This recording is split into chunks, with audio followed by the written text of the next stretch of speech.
Welcome to the show. I'm your host, Chris James. Well, here we are, another exciting episode. I'm surprised I lasted this long. Tonight's show is made possible because the Organic Man coffee trike keeps me caffeinated. Coffee is the lifeblood of my world, and I drink as much as I can.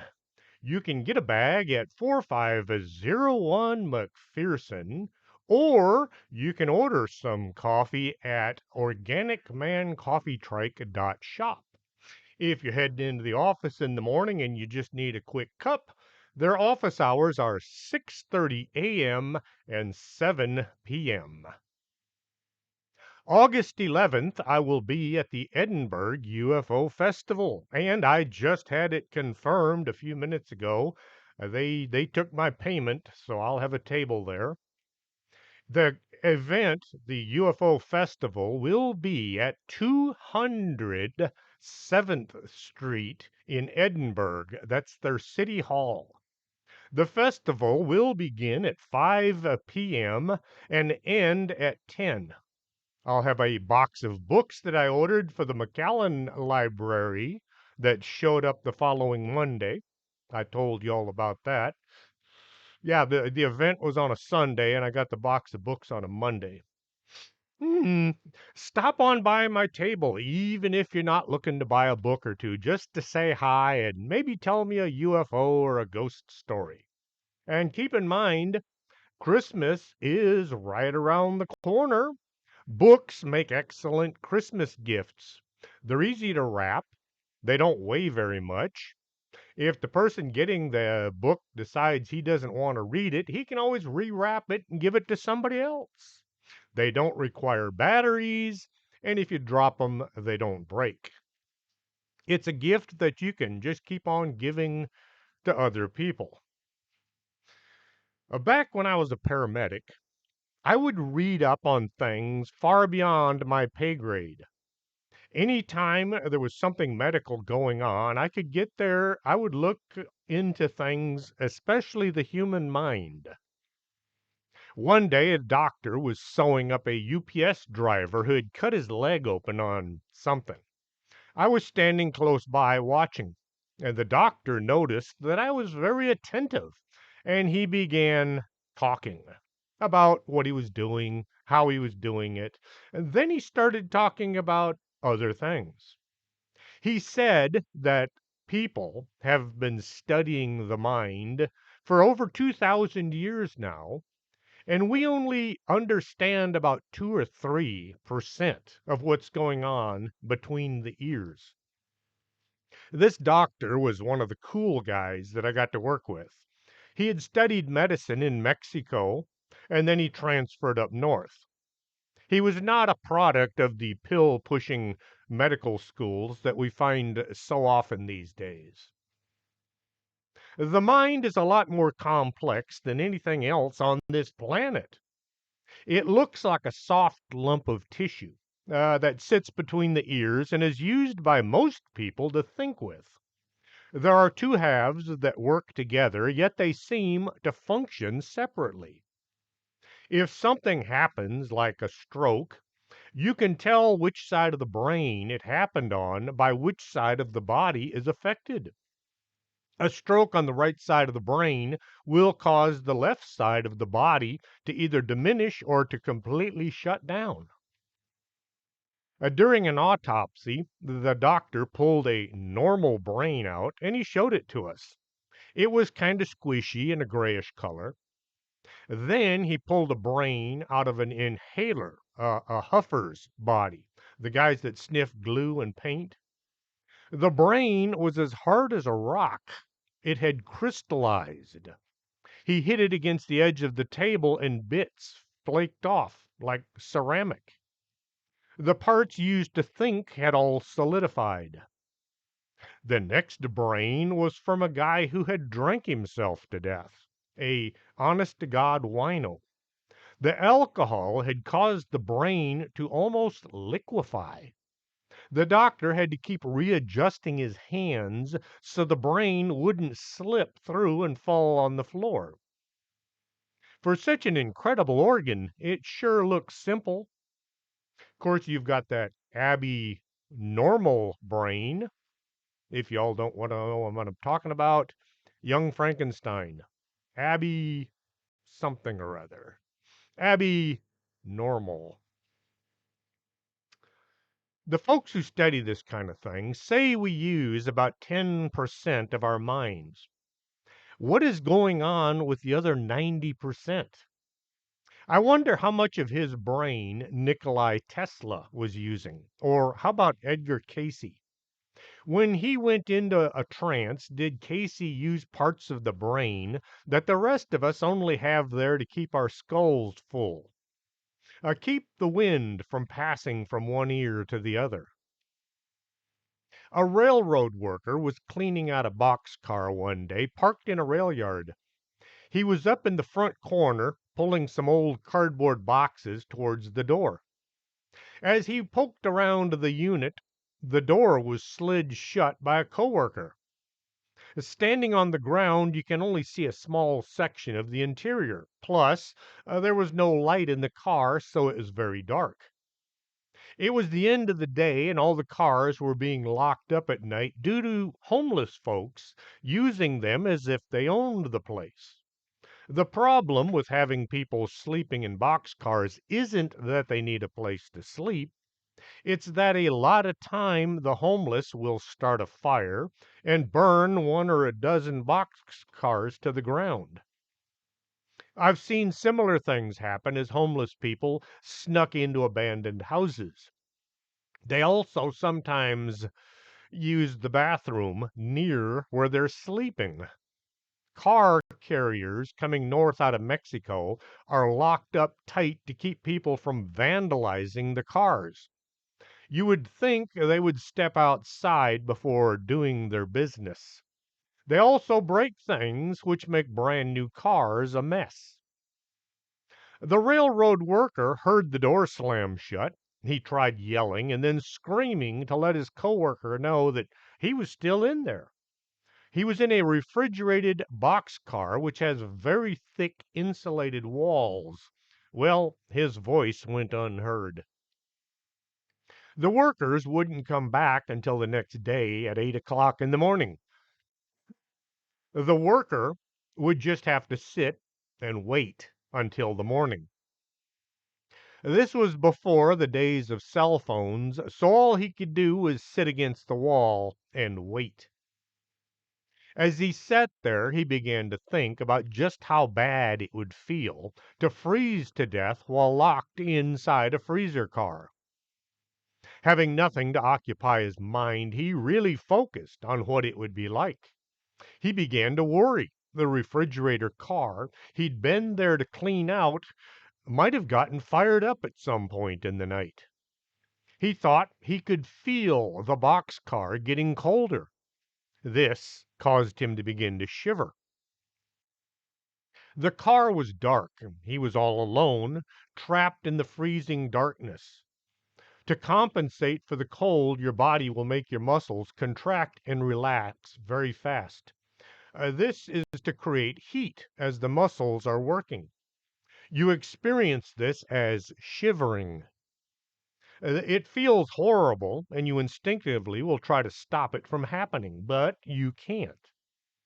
It's your body trying to keep you warm. Any kind of any kind of intricate movement you might want to perform becomes nearly impossible, like tying your shoes or working a lock or anything like that, buttoning or unbuttoning your shirt. It all gets very difficult to do. When the muscles can no longer work properly, you stop shivering. This is not a good thing. It means you've taken the next step towards death. The next thing your body does is it shunts or it moves the blood supply to the core or the center of your body. Your arms and your legs will no longer be receiving oxygen. Now your arms and legs will just give up and stop working. About all you can do is slump to the floor and wait. The railroad worker was experiencing all of these things as the boxcar got colder and colder. He then experienced the bizarre part of freezing to death: paradoxical undressing. All the blood being shunted to the center of the body causes a sudden increase in the perceived temperature. It feels like it is suddenly getting not just warmer, but hot. Blood starts flowing back to the extremities again since your body thinks it is now warm. People in extreme freezing situations will take off items of clothing, thinking that they're now too warm. In the morning, the workers started moving about the rail yard, and one of them opened the refrigerator car. There, in only his underwear, was the man who had been locked in overnight. He had died a few hours before the morning shift arrived. The authorities were called and the scene was examined. The body was sent to the medical examiner to find out if foul play had been involved. The autopsy led to a startling discovery. The man had died from hypothermia. He had frozen to death. What made this discovery so bizarre was the refrigerator car was not working. It was in the yard for repairs. The inside was the same temperature as the outside, about 75 degrees. The worker was so convinced he was freezing to death during the night that his mind actually caused him to freeze. There is a group of people adept at performing complex mental calculations who are also autistic savants. While there are many trained people who can work out multiplications of large numbers, folks like mathematicians and those folks, autistic savants are born with what is called savant syndrome, which is still poorly understood. To add to the mix, there are a few folks who develop savant syndrome later on in life, usually due to a head injury. There are less than 100 recognized prodigious savants in the world, and of the savants with autism who are capable of using mental calculation techniques, there are far less than that. Recent research has suggested that blood flow to the part of the brain responsible for mathematical calculations of 6 and 7 times the normal rate is one of the factors that enables mental calculations to work out math much faster than an average person can, even using a calculator. Being born with fantastic abilities is one thing. Receiving them from a head injury is just plain weird. In 2006, Derek Amato was at the shallow end of the swimming pool and he called for his friend to throw him a football. Amato caught the ball, fell into the water, and slammed his head into the pool's concrete floor. He saw stars and little birdies flying around his head. He thought he'd broken his skull. He pulled himself up out of the water, only to discover there was no blood, but he did have a huge headache. He passed out from the impact. Instead of going to the hospital, his friends drove him to his house. Okay, I have to admit I have ignored some very serious injuries in the past as well. Uh, that's just the way some of us are.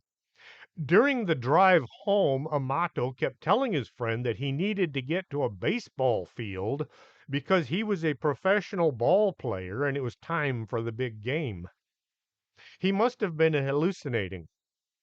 His mother became concerned when Derek kept lapsing into unconsciousness. She took her son to the hospital for a professional opinion. The doctor determined that Amato had received a concussion, but the skull was still intact. No head or neck injury could be found, so Derek was discharged with instructions for his mother to wake him up about every 2 hours to make sure that his brain wasn't swelling or anything. When you have a head injury, that's what you do. Wake them up every couple hours, make sure that they're still functioning. Over the next couple of weeks, Derek experienced severe headaches, dizziness, some memory loss, and 35% hearing loss in one ear. He spent most of those weeks asleep. Head injuries will do that. Finally, it looked as if his body had healed itself. His headaches were mostly gone and his vision had cleared up. He decided to go see his friends to show them that he was still alive. They visited for a few minutes when Derek spotted a cheap keyboard in the corner of his friend's living room. Without thinking, he got up from his chair, sat in front of the musical instrument. He had never played the piano before in his life. He'd never had any inclination to do it. Music was something that other people did, and he just listened. Sitting in front of the keys, his fingers began to move on their own. He began playing the keyboard. I can use one hand at a time to do various things. I type with just two fingers, one for the keys and the other one for the shift or the space bar. His fingers knew what to do. Not only was he playing music, he was doing an outstanding job of it. We've all heard people who can mash keys and make sounds come out, but Derek was playing as if he'd done this his entire life. Amato was able to play for well over 6 hours before he decided it was time to head home. He left with no idea how he's able to play and no way of figuring it out. Wanting answers, Amato finally got on the internet and he began searching, typing in words like gifted and head trauma. There's two words that you don't put together very often. Well, actually, that's three words. The results he found were somewhat astonishing. He read about a Tony Caesarea, an orthopedic surgeon in upstate New York, who was struck by lightning while talking to his mother on a telephone. Caesarea then became obsessed with classical music and taught himself how to play and compose music.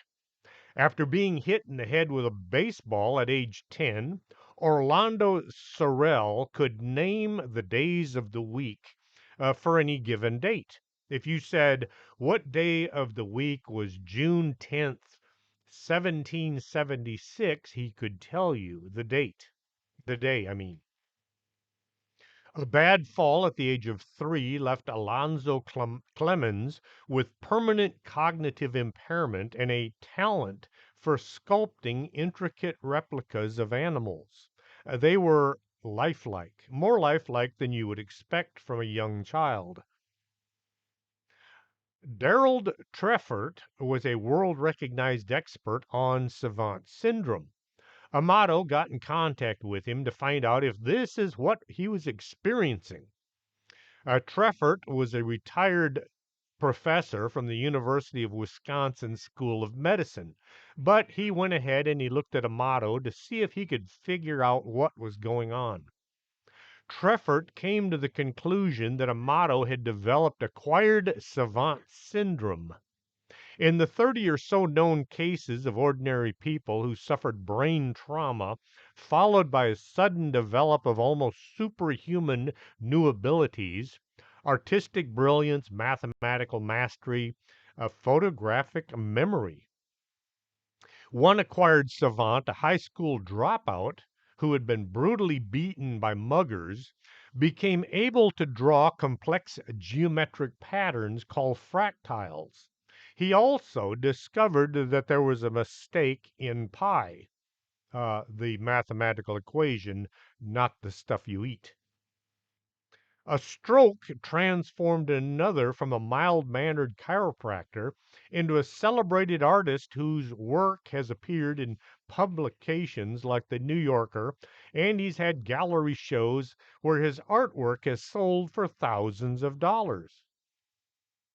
How in the world can getting hit in the head unleash talents never before seen in that person? The Gnostics believed in an inferior creator of the world, a Demoreg, and a more transcendent or higher god who was in charge of everything else. Uh, that was how they believed.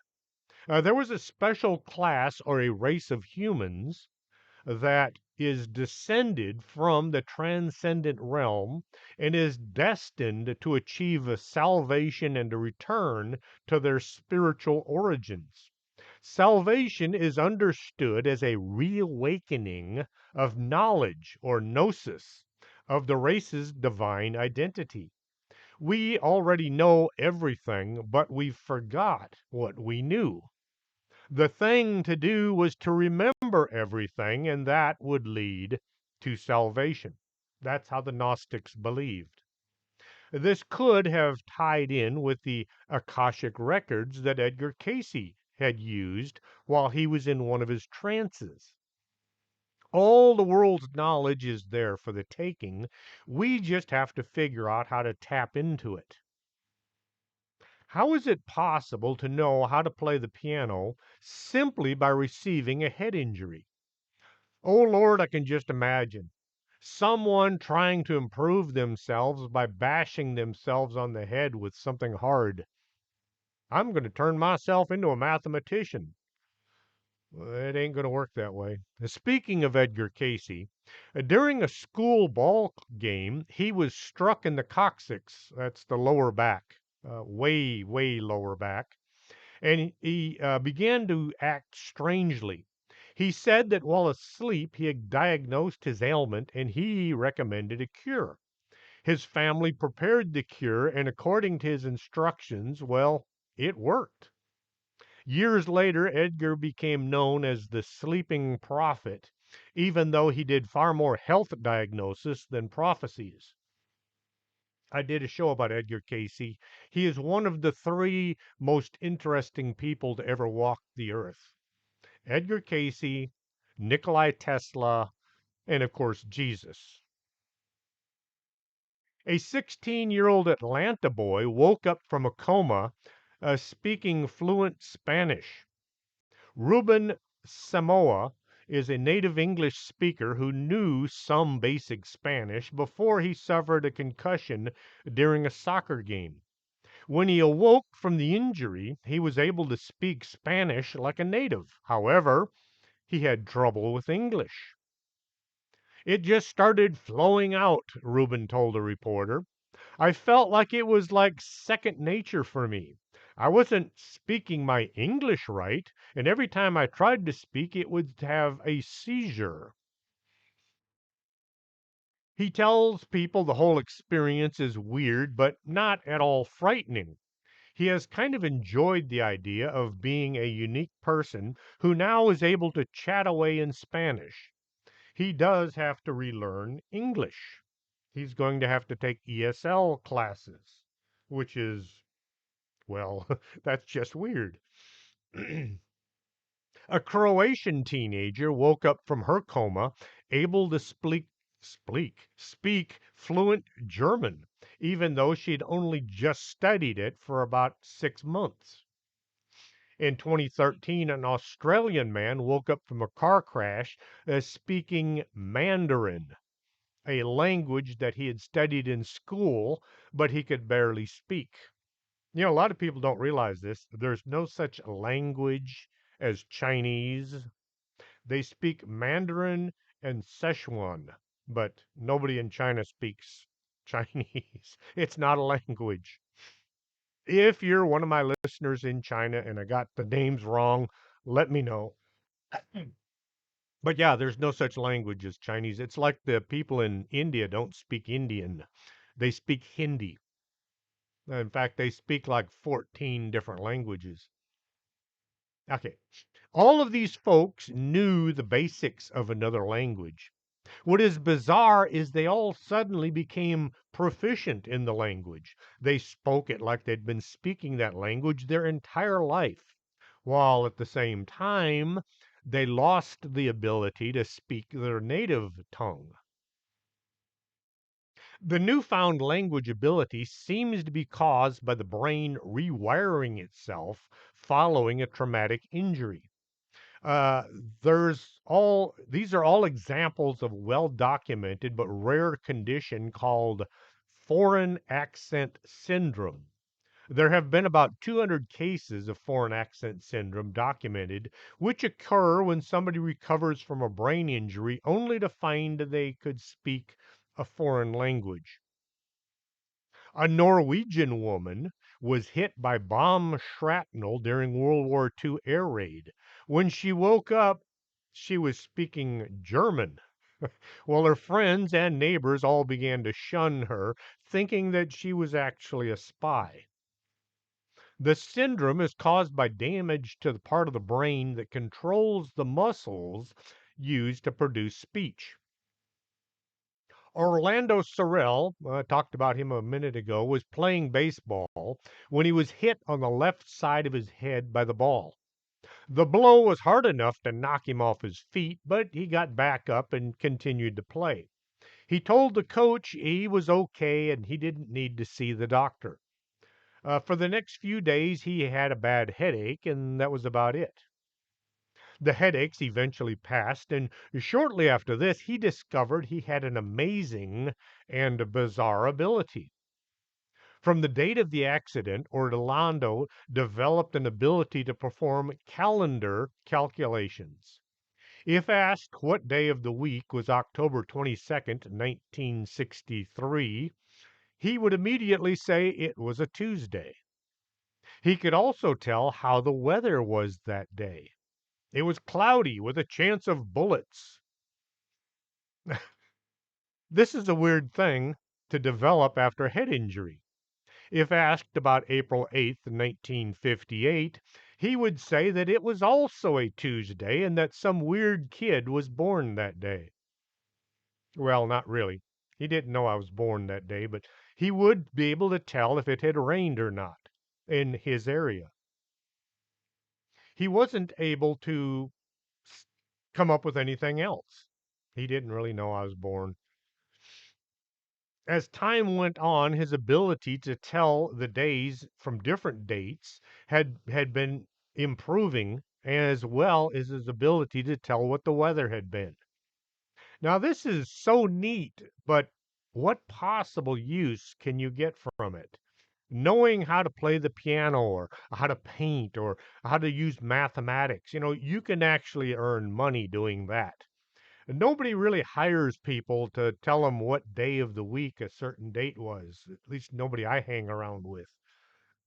What can he do with it? How can he make a living? But hey, that was his superpower. Kind of like this. The what was the guy? The spleen. If you didn't see the Mystery Men, well, you missed a good movie. Pull my finger. The spleen was one of the few mystery men that actually had a superpower. Him and the Invisible Kid. 2002, two men attacked Jason Paget outside a karaoke bar. I guess they didn't like the way he was singing. The incident also turned Paget into a mathematical genius who sees the world through the lens of geometry.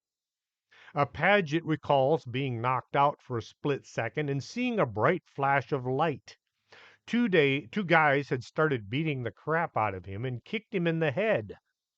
Later that night, doctors diagnosed Paget with a severe concussion, bleeding kidneys, and they sent him home with a bunch of painkillers.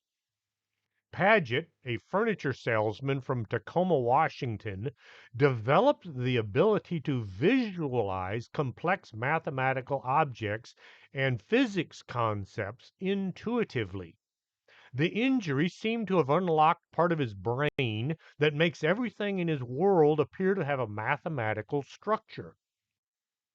Researchers have been able to figure out which parts of the man's brain were rewired, allowing him to become a savant.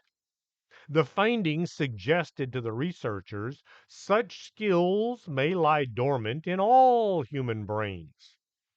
Once again, do we all know all of these things, or did his injury put him in contact with the Akashic records, allowing him to download the information? Before the injury, Paget was a jock and a partier. He had no interest in math. Soon after the injury, Paget noticed everything looked different. He described his visions as high speed, discrete picture frames with a line connecting them.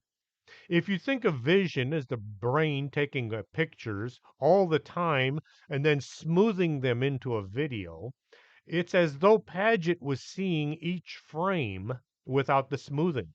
It was like watching an old style movie where the pictures are going just a little bit too slow. That's how he sees things. In addition, everything is kind of pixelated looking, he said. With Paget's new vision came the astonishing mathematical drawing ability. He started sketching circles made of overlapping triangles, which helped him understand the concept of pi, the ratio of a circle's circumference to its diameter. There's no such thing as a perfect circle, he said, which he knows because he can always see the edges of the polygon, which is a multi sided shape that approximates a circle. Paget dislikes the concept of infinity because he sees every shape as a finite construction of smaller and smaller units that approach what physicists refer to as a Planck length, which is thought to be the shortest measurable length. It's very short. You can't put a ruler on it. It's the short. Barrett Brogard, a philosophy professor at the University of Miami in Coral Gables, Florida, and her colleagues scanned Paget's brain with magnetic resonance imaging, that's an MRI, to understand how he had acquired his savant skills and the synesthesia. Boy, some of these medical terms. His synesthesia that allowed him to perceive mathematical formulas as geometric figures. Synesthesia is a phenomenon in which one sense bleeds into another, like you smell colors or you hear numbers, that kind of thing. The resulting scan showed significant activity in the left hemisphere of Paget's brain, where mathematical skills reside. His brain lit up most strongly in the left parietal cortex, an area behind the crown of the head that is known to integrate information from different senses. The MRI only showed what areas were active in Paget's brain. Brogard's team used transcranial magnetic stimulation, TMS, which involves bombarding the brain with magnetic pulses to activate or inhibit a specific region. When they zapped the parts of Paget's parietal cortex that had shown the greatest activity in the MRI scans, it made his synesthesia fade or completely disappear. Brogard said when neurons die, they release brain signaling chemicals that can increase brain activity in surrounding areas. The increased activity usually fades over time, but sometimes it results in structural changes that can cause brain activity modifications to persist. Scientists don't know whether the changes in Paget's brain are permanent or not, but if he had structural changes, it more than likely is that his abilities are here to stay. The boys and girls in white lab coats have no real idea what is going on when somebody's abilities increase after a brain injury. They can theorize or more likely take a wild guess. It's what we used to call swag, a scientific guess. Saying we have all the information stored away inside our heads, well, that's just a little weird. We would all look like Marvin, the depressed robot from the Hitchhiker's Guide to the Galaxy. We'd all have the head size of a planet, or was it a universe? Yes, he had a head the size of the universe.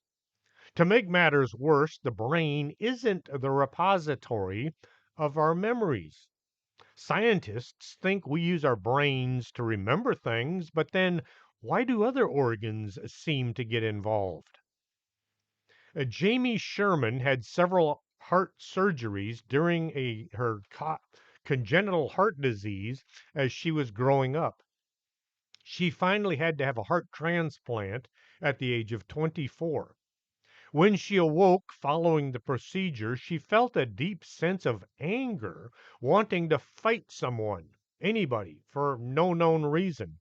She also had cravings for Mexican food, especially cheese enchiladas, something that she had rarely eaten and didn't really like. 6 months following the transplant, Jamie was able to meet the family of her donor, a 29-year-old man named Scott Phillips. She mentioned her cravings for Mexican food, and she wasn't too surprised to find out that Scott had loved Mexican food. His favorite was cheese enchiladas. Scott had died in a fight at a bar after being hit in the head and suffering major brain trauma. She felt that she now understood where her sudden feelings of anger had come from. She theorized that he felt anger and rage in the seconds before he died, and these feelings were locked inside his heart when it was transplanted into her chest. A 17-year-old Amy Tippins developed a sudden craving for hamburgers following her successful liver transplant in 1993. She also developed a deep sense of moral and civic duty and an appreciation for her community at large. She would wander into a hardware store without realizing what she was doing. She had knowledge of the whole range of complex do it yourself skills, and she was physically able to carry them out. Amy had suffered from acute liver disease, which led to her requiring a new liver. She managed to arrange a meeting with the donor's family and learned that he had been a former U.S. Marshal named Mike James. No relation. His family said that hamburgers were one of his favorite food, and he loved to work with his hands, and he had undertaken several building projects at home before his death. Mike's goal in life had been to help and protect other people. Amy believed that through the liver transplant, she had absorbed some of Mike's personality and his sense of duty as well as his handyman skills. A business executive, Bill Wall, was not into the great outdoors. He preferred the city over the wilderness. In 2000, he suffered a near fatal heart attack. Bill received a transplant, which did save his life. One day, a song came on the radio that nearly reduced him to tears. He hadn't heard the song before and he had no idea who was singing. He found out that the artist was British vocalist Sadie. Oh, I like her singing. I have a lot of her songs. As his health improved, Bill began to have an urge to be outside more. He engaged in increasingly challenging activities ranging from cycling to kayaking, something he had absolutely no interest in before the heart attack. When he got a chance to meet the family of the donor, Bill discovered he had been a Hollywood stuntman named Michael Brady. Bill asked Michael's family if he had liked Sadie, and they said yes, that she was his favorite singer. Bill now suspected he had more of Michael in him than just his heart.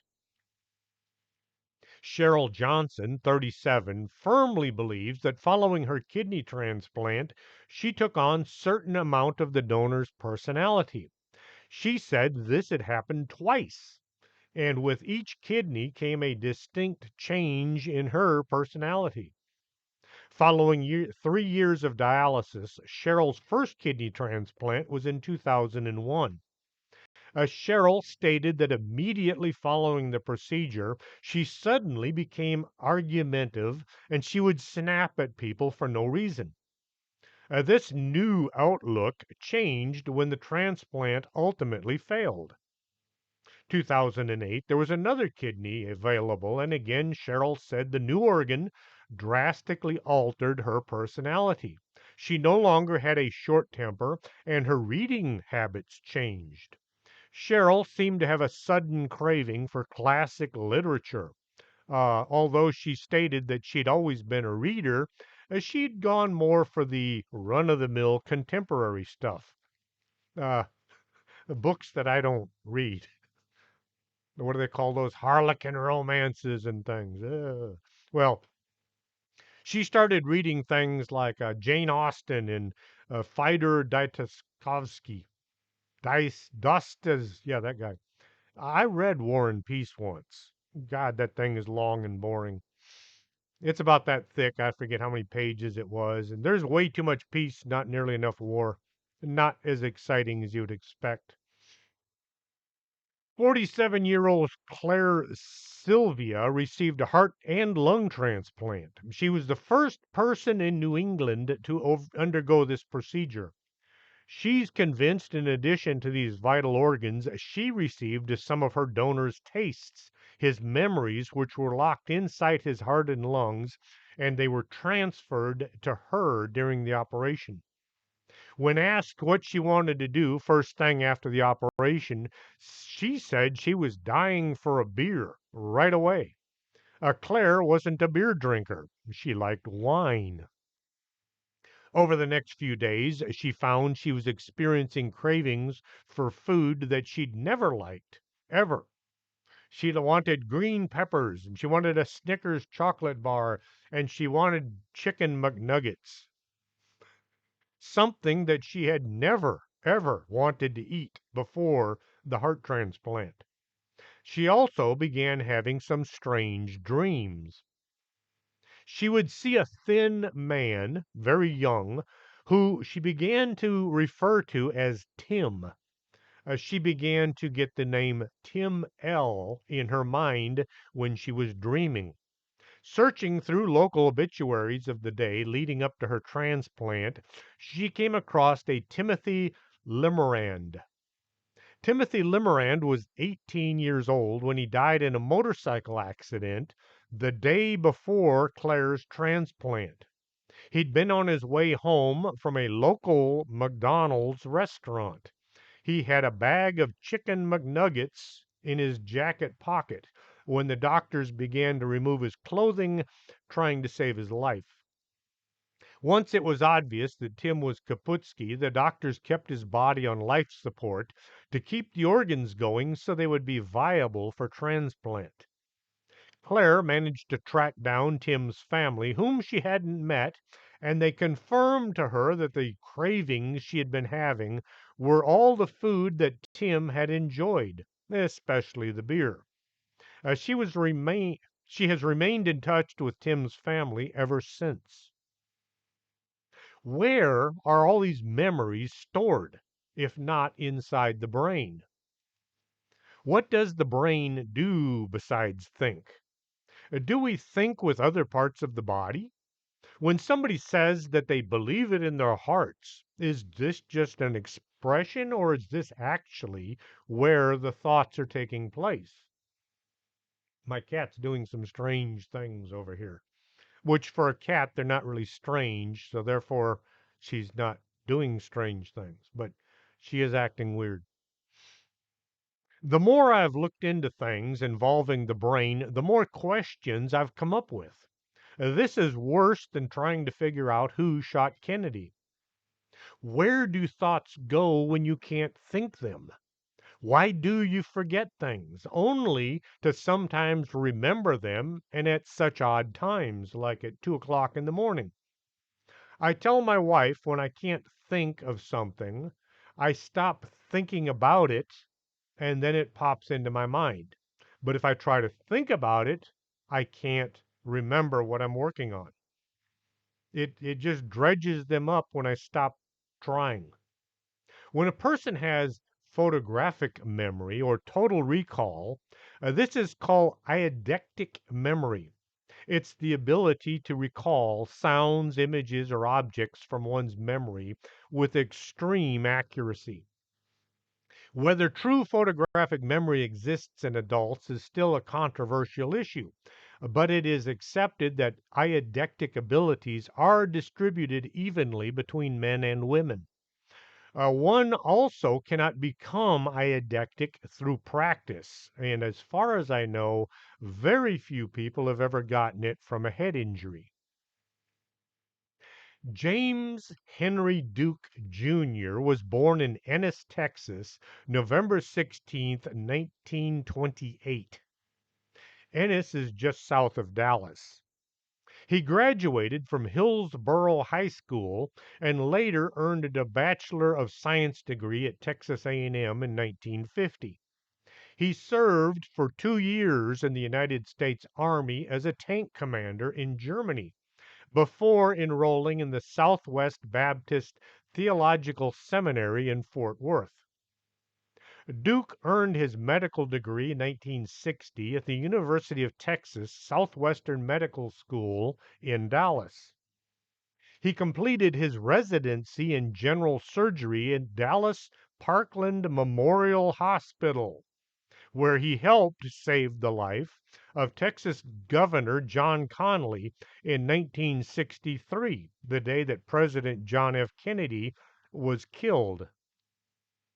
He was also on hand when Lee Harvey Oswald was brought in, dying from a gunshot wound to the abdomen. Dr. Duke is better known as Dr. Red Duke. I was doing my EMT training at Herman Hospital back in 1983. There were about 100 people all moving about the hallway when somebody said, "There's Dr. Duke." Everybody moved to the sides as he walked by. Let the man pass. He's a very important person. Dr. Duke didn't just walk down the hallway, but he stopped and he said hello to everyone there, shaking people's hands.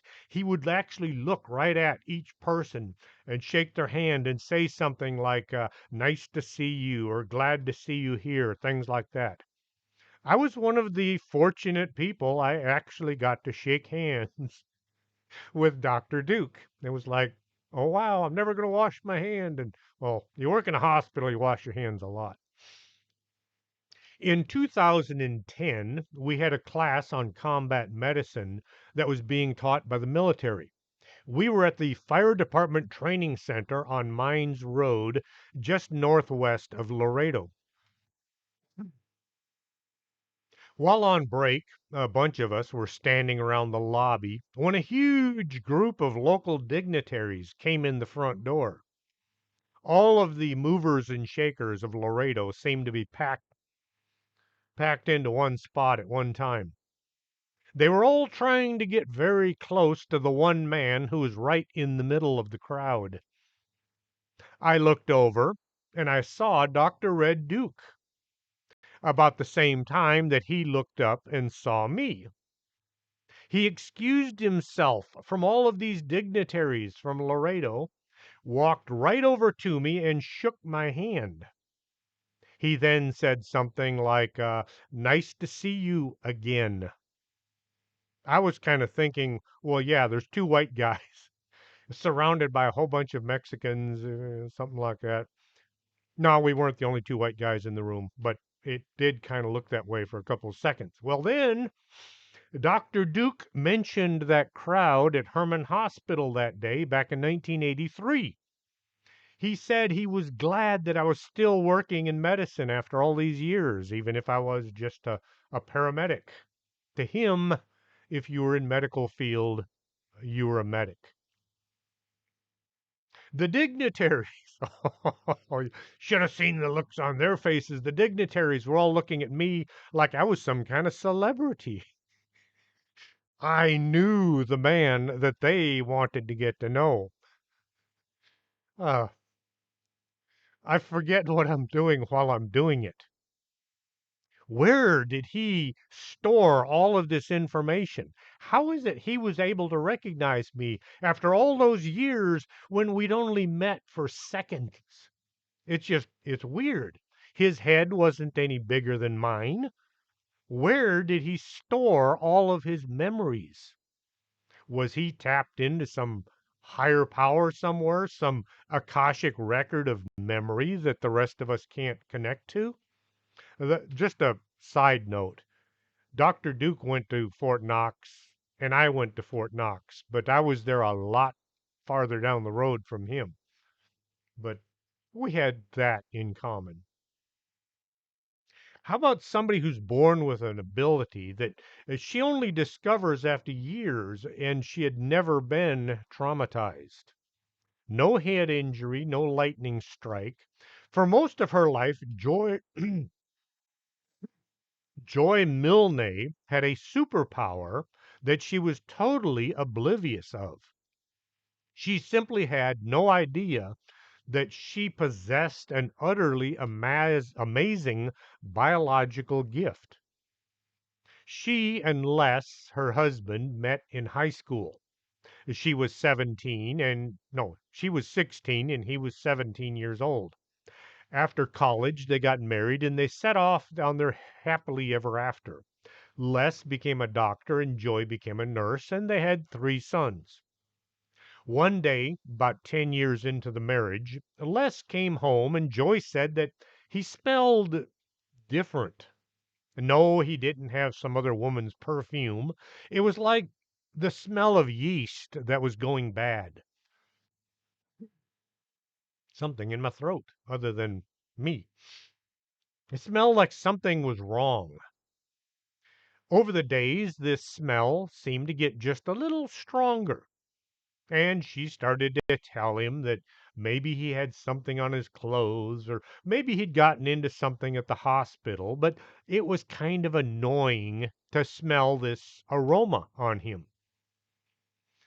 Eventually, Les began to get a little upset with the whole idea because he didn't smell anything. He didn't have anything on his clothes or his skin. But here is his wife telling him, you need to go take a shower. You smell funny. Or you've got something on you that doesn't smell right. Well, she's the only one in the whole household that can smell it. Well, one night Les was having a nightmare, a very bad nightmare, and he tried to choke his wife to death, thinking that someone else was trying to attack him. After the bizarre, very realistic nightmare, Joy put her foot down. She was worried that Les might have a brain tumor. They needed to seek professional help. She remembered sitting next to Les in a sterile office at a doctor's room while he delivered the diagnosis. Her husband had Parkinson's disease. Joy says that over the next 20 years, her and Les tried to make the best of things, but it wasn't easy.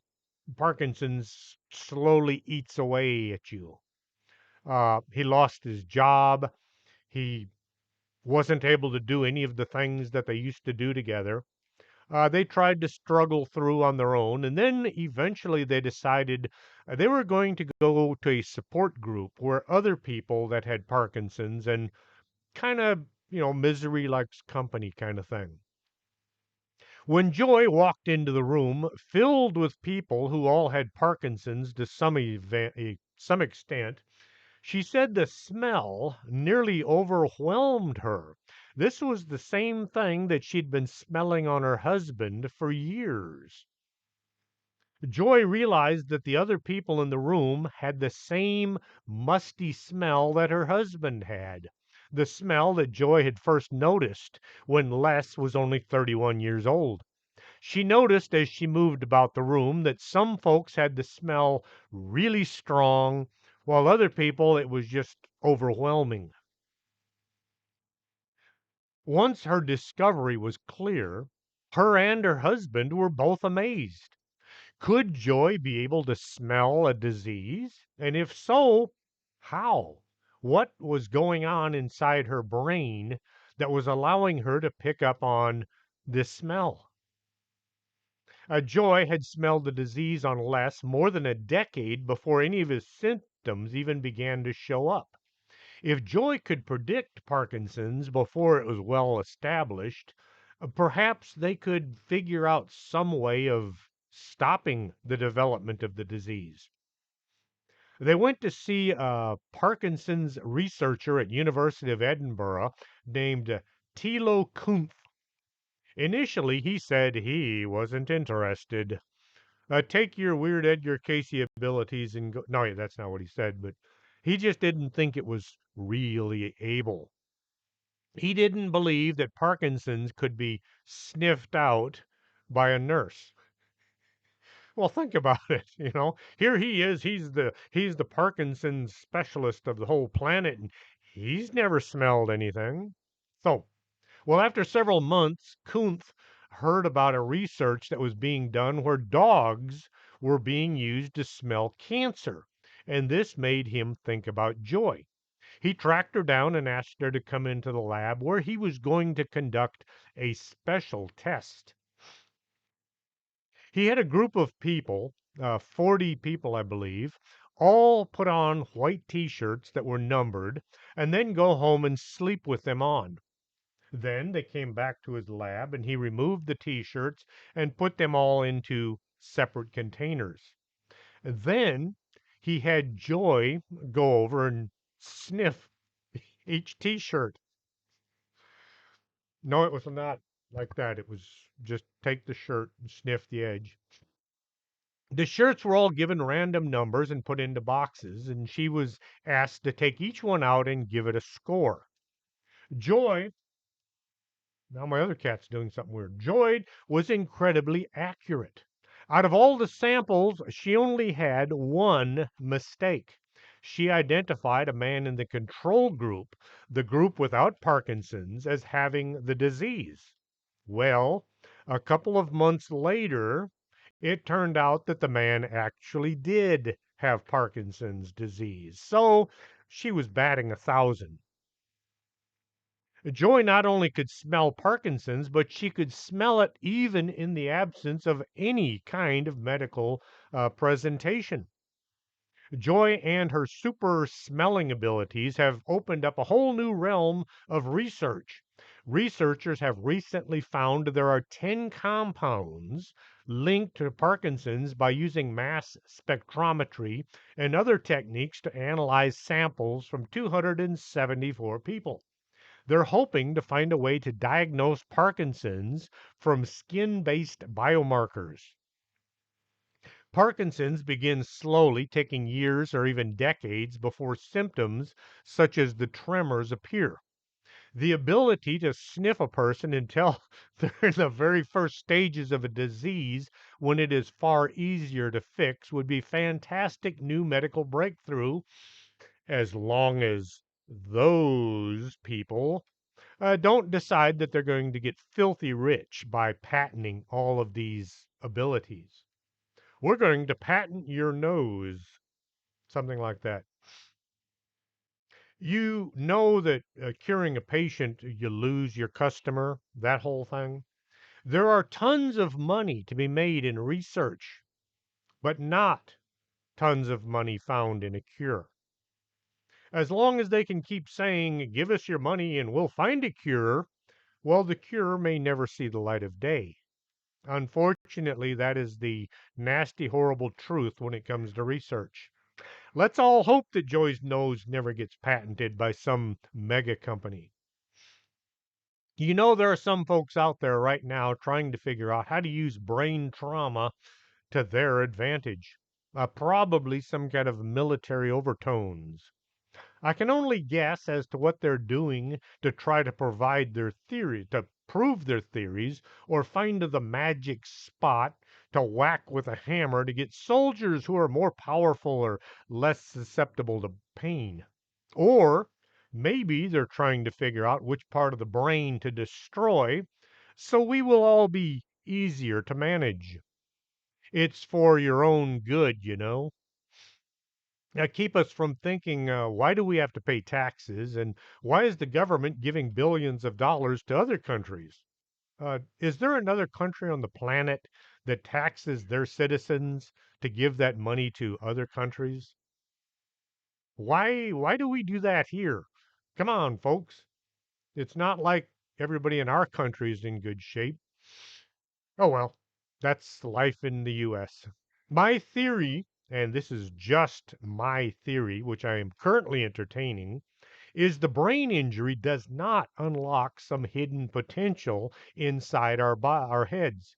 The damage or the interruption in the neurons cause our third eye to open. You know, the one right here that you can't see, that one. We suddenly can see, for a lack of better terms, all the things out there in the Akashic records. While many describe or explain the concept in different ways, in essence, the Akashic records are believed to be the repository of every thought, word, deed of every living being, good, bad, or mediocre, in all times, past, present, and future. But those familiar with the records report that there is no judgment or implied penalty in the records.